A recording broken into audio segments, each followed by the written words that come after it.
Hey guys, do you really have to be a veteran in order to get a federal government job? Let's talk about it. First, let's dig into the data and find out how many federal government employees are actually veterans. According to some research, about 31% of federal employees are veterans, which means they served some amount of time in the military, whether it's 1 year or 30 years.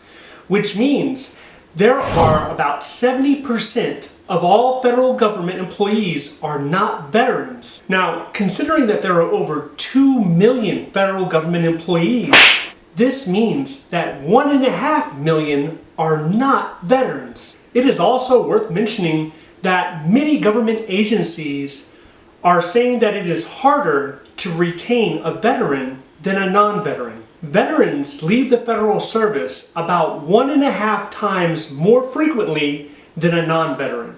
And the reason is probably that a lot of veterans are exiting the military and they're not quite sure what they want to do next. They don't know how their experience lines up with a civilian job. So they might try different things and realize those things aren't exactly what they were looking for, and then they get out. Now, let's take a deeper look at some of those agencies. First, we'll take a look at the agencies that employ the most veterans. And number one, we have the Department of Air Force, who's currently made up of about 56% veterans. So, there are more veterans than non-veterans in the Department of Air Force right now. Next is the Department of Army, with 50% of their workforce veterans. And third, we have the Department of Defense, who is currently made up of 47% veterans. So these three agencies make a lot of sense to me, because when veterans are looking for employment, a lot of times they will gravitate to what makes sense to them, what they understand.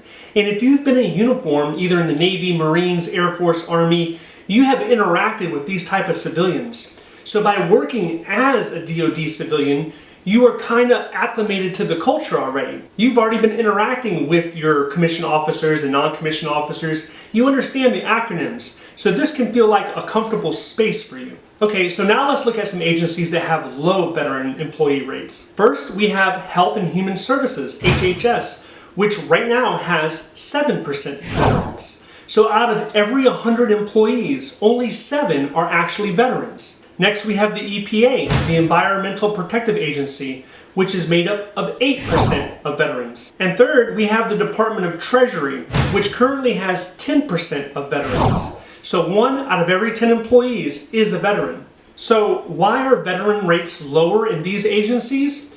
Well, it could be from a lack of interest or a lack of qualifications. So why do people feel like you must be a veteran in order to get a federal government job? As we can clearly see, the majority of federal employees are not veterans. Well, first, the competition can be very competitive, and a lot of people have issues constructing a strong federal government resume to be competitive. And it's for this reason I developed a small course on how to construct your federal resume. The link is in the description below. Next, when you first apply to a job announcement on USA Jobs, you're presented with a questionnaire. And as you're going down through this questionnaire, you have to answer either yes or no.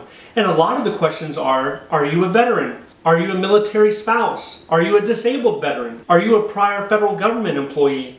And you can easily find yourself scrolling down and clicking no to almost every one of these questions. And this can discourage somebody, because you're answering no so many times before you even get to communicate your experience, before you're able to mark down you're an expert at whatever skill they're looking for. So you might ask yourself, why is the government doing this? Why is the agency making me go through these 20 questions and I'm clicking no? No, I'm not a Native American. No, I'm not disabled. No, I'm not a military spouse. And one of the reasons is they are giving you an opportunity to disqualify yourself. Certain job announcements are only targeted to certain paths. There could be a job announcement that's only looking for internal applicants, or another job announcement that's only looking for competitive service applicants. And if you don't meet that criteria, then you can disqualify yourself. And it's better to get that done initially before going through the entire questionnaire process, only to invest 20-30 minutes and then disqualify yourself. Also, a lot of people have heard about 5-point veteran and 10-point veteran preference. And what this essentially is, when HR is qualifying your application, it's typically done out of 100 points. But if you're a veteran, it can go up to 105 points. If you're a disabled veteran, it can go up to 110 points. So if you have a non-veteran and a veteran, and they're both fully qualified to the 100% level, the veteran can have 110 and actually get preference over the non-veteran. But the veteran has to be highly qualified first. It doesn't matter about +5, +10 if you're not even qualified or highly qualified for that position. Even with the advantage of the veteran preference, there are still numerous amount of veterans that are currently struggling to find a job, that still can't get interviews. They're going through the same struggle as everyone else that's applying and trying to get through the federal hiring process. Let me speak a little bit about my personal experience. I work at the Department of Housing, which currently has 84% non-veterans. In fact, in my office, I don't work with any veterans. And the teams around my office, I haven't noticed that there were any veterans in that group either. Most of the people I have known in the federal government are non-veterans. My friends, my acquaintances that I interact with, they're not veterans. So when I hear people say that only veterans are getting the opportunity to get federal government jobs, I find myself largely disagreeing with that. Now, if you don't want to compete with as many veterans, you can target specific agencies like we mentioned, HHS, EPA, Treasury, Department of Housing. These agencies tend to find less veterans applying to them. Now, if you want a Department of Defense job, if you want a Department of Veteran Affairs job, you will have to anticipate competing with a large amount of veterans to get those jobs. So yeah, veterans do have an advantage, but the majority of the jobs go to the non-veterans. If you're a veteran or if you're a non-veteran and you're struggling right now and you can only do one thing, make sure you keep applying.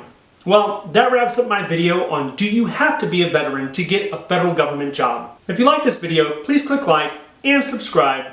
If you have any questions or comments, please leave that down below. Thank you for watching and I'll see you in the next one.